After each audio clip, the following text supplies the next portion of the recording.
So it's been a month to the day since a semi moving at high speeds crashed right here in Tacoma. The aftermath shut down this major commerce corridor for hours.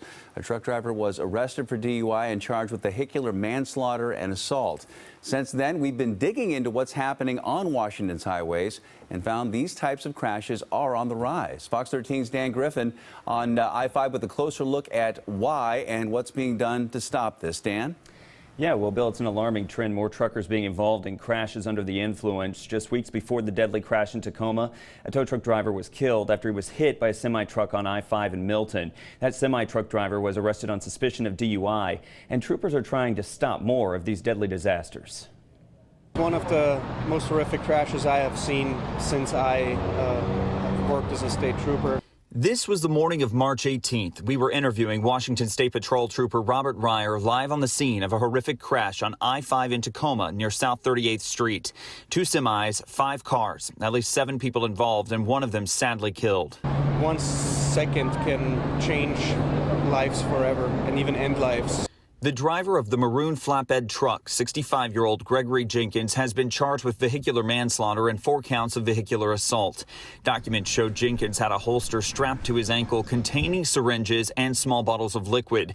Toxicology results haven't been returned yet, according to WSP. Prosecutors say troopers determined Jenkins was under the influence of something other than alcohol.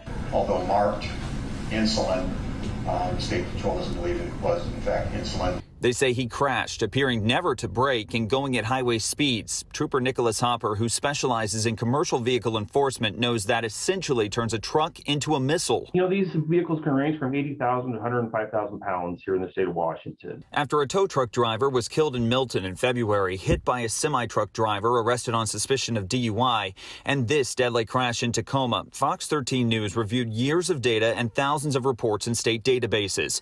Take a look at what we found from WashDOT, showing heavy vehicle crashes involving truckers under the influence. In 2019, there were 17 incidents, 24 by 2020, even when the pandemic cut down commuter traffic.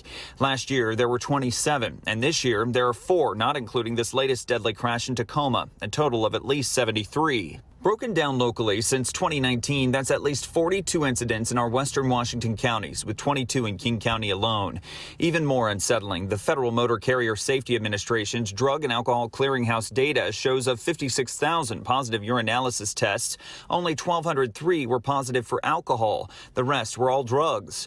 Investigators tell Fox 13 News they're often used to enhance performance and increase pay. Alex Audie, the national president for Mothers Against Drunk Driving, a victim of DUI more than a decade ago, says these crashes are no accident. For it to be a tractor trailer that has so much weight behind it, number one, and number two, to have people that drive for a living, you would think that they have an understanding of what that takes to operate a heavy piece of machinery like that, and are continuing to make this choice.